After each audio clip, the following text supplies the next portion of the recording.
اگر تم حجاج ابن یوسف سے یہ کہہ دو گے کہ وہ دونوں ہمیں ملے ہی نہیں، یہ سعید ابن جبیر تو ہمیں ملے ہی نہیں، وہ تو پتہ نہیں کہاں ہے، اگر اس جاسوس نے بتا دیا نہیں ان دونوں سپاہیوں نے تو انہیں گرفتار کیا تھا اور انہوں نے پکڑ بھی لیا تھا، 3-4 دن کا سفر بھی کیا تھا، آپ کے پاس لا رہے تھے، پھر کیسے بھاگ گئے؟ پھر کیسے سعید ابن جبیر کو چھوڑ دیا؟ جب حجاج کو یہ پتہ چلے گا کہ تم نے مجھے گرفتار کرنے کے بعد چھوڑ دیا تو میری جان تو بچ جائے گی، لیکن میرے بدلے میں تم دونوں کو حجاج ابن یوسف قتل کر دے گا، تم دونوں کو مار ڈالے گا، تم دونوں کی گردنیں اڑا دے گا، اور ہمارے نبی نے فرمایا جو تم اپنے لیے پسند کرتے ہو وہی اپنے بھائی کے لیے پسند کرو۔ میں کیسے یہ پسند کر لوں کہ میری جان بچ جائے اور میری جگہ پر تم پھنس جاؤ؟ جب میں اپنی جان دینا گوارا نہیں کرتا تو تمہاری جان لینا کیسے گوارا کر لیا جائے؟ اور یہ ہو ہی نہیں سکتا کہ حجاج کو پتہ نہ چلے، میں تو بچ جاؤں گا لیکن میری جگہ پر تم دونوں کی جان چلی جائے گی، اور مجھے یہ پسند نہیں ہے کہ میں اپنی جان بچانے کے لیے تم دونوں کی جان کی بلی دے دوں۔ تمہارے بھی تو بیوی بچے ہیں، تمہارے بھی تو بیوی بچے ہیں، میں بالکل یہ پسند نہیں کرتا۔ ان دونوں نے بہت منع کیا لیکن حجاج اصرار کرتے رہے، آخرکار وہ دونوں پولیس والے سعید ابن جبیر کو حجاج کے سامنے لا کر پیش کر دیتے ہیں۔ حجاج نے کھانا کھلایا، حجاج نے خونی چمڑا بچھایا، حجاج نے جلاد کے ہاتھ میں تلوار دی، حجاج نے پیچھے سے ہاتھ بنوائے، حجاج نے اسی خونی چمڑے پر ان کو گھٹنوں کے بل بٹھا دیا، ان کی گردن نیچے کی طرف ڈال دی، اور پھر حجاج نے اپنی آنکھوں کے سامنے سعید ابن جبیر کی گردن کو تن سے جدا کروا دیا۔ ایک ہی تلوار میں سعید ابن جبیر کی گردن تن سے جدا ہو جاتی ہے۔ میرے ساتھیوں، میرے بھائیوں، پورا واقعہ بیان کر کے صرف یہ بتانا چاہتا ہوں، سعید ابن جبیر نے اپنی جان دینا گوارا کر لیا لیکن اپنی جان کے بدلے میں اپنے دوسرے مسلمان بھائیوں کی جان کا گوانا پسند نہیں کیا، اپنے آپ کو قتل کروا لیا لیکن اپنے بچنے کے چکر میں ان دونوں کی جان کو خطرے میں نہیں ڈالا۔ یہ ایک مسلمان کی پہچان ہوتی ہے، اور یہی اسلام چاہتا ہے کہ ایک مسلمان دوسرے مسلمان کے ساتھ اس طریقے سے پیش آئے۔ ہم بے قصور ہیں، ہم قصوروار ہیں، تو ہم بچ جائیں اور بے قصور بچ جائے، یہ مسلمان کی شان نہیں ہوتی ہے۔ مسلمان یہ بھی نہیں چاہتا کہ میں تو بچ جاؤں اور میری جگہ پر یہ پھنس جائے، یہ نہیں۔ مسلمان تو وہ ہوتا ہے جس کے بارے میں آپ نے 50 مرتبہ علماء سے سنا ہوگا، وہ ایک جنگ جس میں زخمی پڑے اور ایک صحابی پانی کا پیالہ لے کر جاتا ہے، اس کے ہونٹوں تک لگاتا ہے کہ دوسرا چیختا ہے میں بھی پیاسا ہوں، اپنا پانی چھوڑ دیتا ہے، جہاں پہلے میرے بھائی کو پلاؤ وہ مجھ سے بھی زیادہ پیاسا ہے۔ جب اس کے پاس پہنچا جاتا ہے تو وہ کہتا ہے، تیسرا چیختا ہے کہ میں بھی پیاسا ہوں، کاش میرا بھی کوئی رشتہ دار ہوتا۔ دوسرا پانی نہیں پیتا، تیسرے کے پاس بھیج دیتا ہے، وہ تیسرے کے پاس جب تک جاتا ہے اس کو اٹھاتا ہے، اس کے ہونٹوں پر پانی کا پیالہ لگاتا ہے، کیا دیکھتا ہے کہ اس کی روح قبض سے عنصری سے پرواز ہو گئی۔ وہ لوٹ کر دوسرے کے پاس آتا ہے، کیا دیکھتا ہے دوسرا بھی جہاں جہاں فری کے سپرد کر چکا ہے۔ وہ لوٹ کر پہلے کے پاس آتا ہے کہ لو یہ دونوں تو جا چکے، اب تم ہی رہ گئے، پانی پیو۔ جب پہلے کے پاس آتا ہے تو کیا دیکھتا ہے کہ پہلا بھی آب حیات سے اپنی پیاس بجھا چکا ہے۔ میرے بھائیوں، سب کو پانی کی شدید ضرورت ہے، پانی کا پیالہ ان کے منہ تک جاتا ہے، لیکن دوسرا صحابی چیختا ہے بچ جائے تو چند قطرے میرے حلق میں بھی ڈال دینا۔ اس نے آواز سنی، تھوڑا سا پانی ہے میں پی لوں گا تو میرا بھائی کیا پیے گا؟ اس نے پانی نہیں پیا، اپنے بھائی کے پاس بھیج دیا۔ میرے بھائیوں، پھر دوسرے نے تیسرے کے پاس، ہر ایک نے پیاسا مر جانا گوارا کر لیا لیکن اپنے بھائی کو مرتا ہوا دیکھنا گوارا نہیں کر رہا تھا، لیکن جب وقت آ گیا تو سب چلے گئے۔ میرے بھائیو، ضرورت مجھے پانی پینے کی، لیکن ہم دیکھ رہے ہیں کہ مجھ سے زیادہ پیاسا ہے، پہلے وہ پیے، میری جان جائے لیکن اس کی تو بچ جائے۔ یہ جذبہ پیدا کیا تھا اپنی تعلیمات سے جناب محمد رسول اللہ صلی اللہ علیہ وسلم نے ایسا بنایا تھا ایک مسلمان کو دوسرے مسلمان کی نظر میں۔ لیکن ہائے آج کس کی نظر لگ گئی، آج کس کی نظر لگ گئی، آج ایک مسلمان دوسرے مسلمان کے لیے اتنا بڑا دشمن کیوں بن گیا ہے؟ آج ایسا کیوں ہو گیا ہے کہ وہ ایک دوسرے کے مال پر اپنی نظریں جمانے لگا ہے؟ یا ایسا کیوں ہو گیا ہے کہ اس کو برباد دیکھنا چاہتا ہے اور اپنی روزی روٹی بڑھانا چاہتا ہے؟ یہ کمپٹیشن میں ایک دوسرے سے آگے کیوں نکلنا چاہتا ہے؟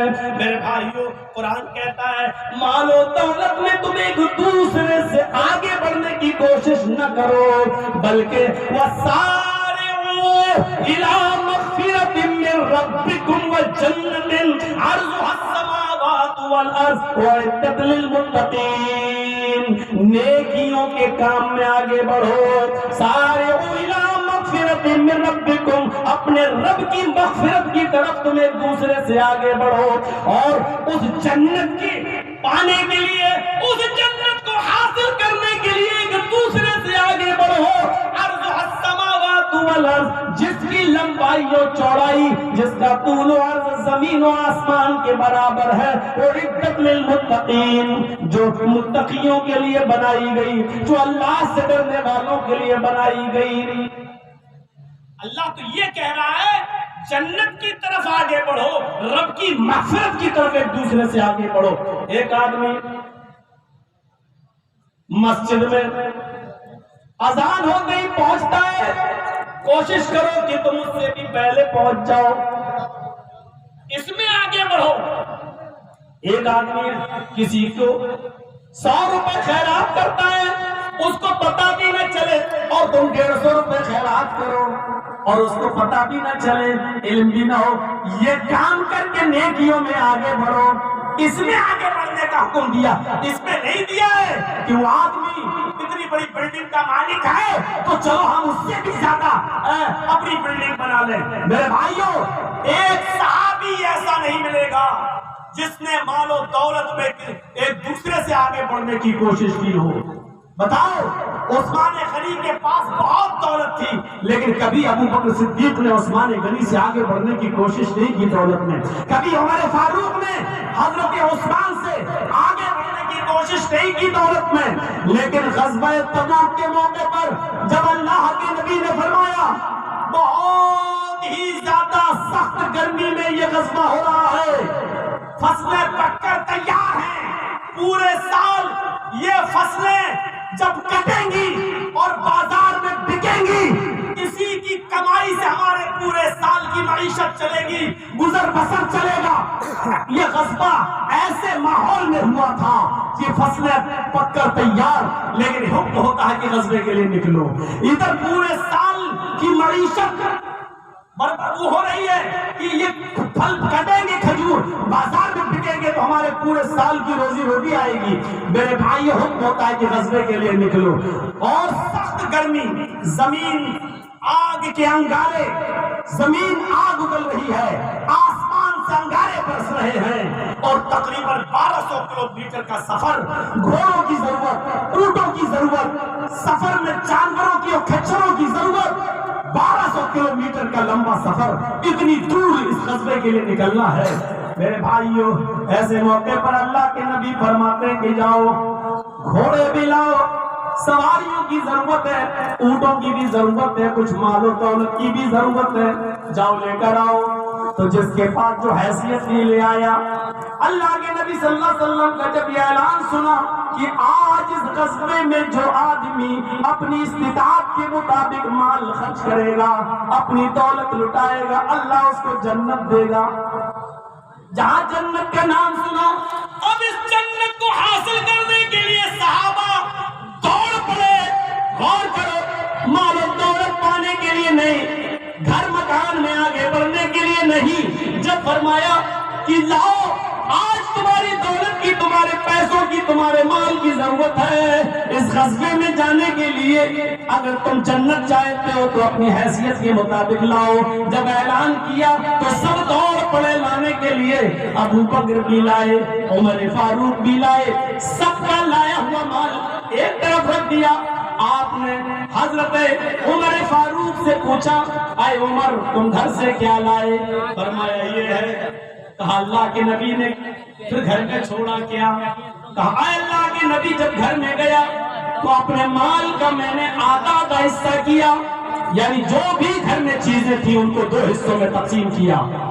اگر 2 پلیٹ تھی تو 1 پلیٹ لایا، 1 پلیٹ گھر میں چھوڑا، 2 چادر تھی تو 1 چادر لایا، 1 چادر گھر میں چھوڑا، یعنی جو بھی چیزیں ڈبل تھی میں نے آدھا گھر میں چھوڑا، آدھا لے آیا۔ اللہ کے نبی نے کہا یہاں رکھ دو، اللہ تمہارے مال میں برکت دے، اللہ تمہارے اس مال میں برکت دے جو تم نے گھر میں چھوڑا۔ چلیے کامیاب ہو گئے۔ پوچھا اے ابو بکر تم کیا لائے ہو؟ آج عمر بڑے خوش تھے، آج عمر دیکھ رہے تھے میرا بہت زیادہ مال ہے، آج جنت پا کر رہوں گا، آج تو میں نیکیوں میں آگے بڑھ جاؤں گا۔ آپ نے پوچھا اللہ کے نبی نے اے ابو بکر تم کیا لائے ہو؟ ابو بکر صدیق نے کہا یہ رکھا ہے۔ پوچھا کہ گھر پہ کیا چھوڑا ہے؟ گھر میں کیا چھوڑا ہے؟ جواب دیا صرف اللہ اور اس کے رسول کو چھوڑ کے آیا ہوں، گھر میں اور کچھ نہیں ہے۔ جو کچھ بھی گھر کا سامان تھا سارا کا سارا سامان اٹھا کر لے آیا، یہ رکھا ہوا ہے سامان۔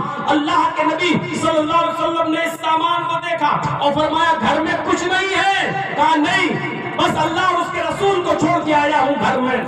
اتنا سننا تھا، حضرت عمر فاروق نے نظریں آسمان پہ ڈالی، روتے ہوئے فرمایا اے ابو بکر میں دھوکے میں تھا، میں سوچ رہا تھا کہ آج میرا زیادہ مال مجھے نیکیوں میں آگے بڑھا دے گا، لیکن جو شخص اپنے گھر کا سارا مال اٹھا لایا ہو اور گھر میں اللہ اور اس کے رسول کی محبت کو چھوڑ کے آیا ہو اور کچھ نہ چھوڑا ہو، گھر کا سارا مال لے آیا ہو، اس سے میں نیکیوں میں کیسے آگے بڑھ سکتا ہوں؟ یہ میری بھول تھی، میں نیکیوں میں ابو بکر سے کبھی آگے نہیں بڑھ سکتا۔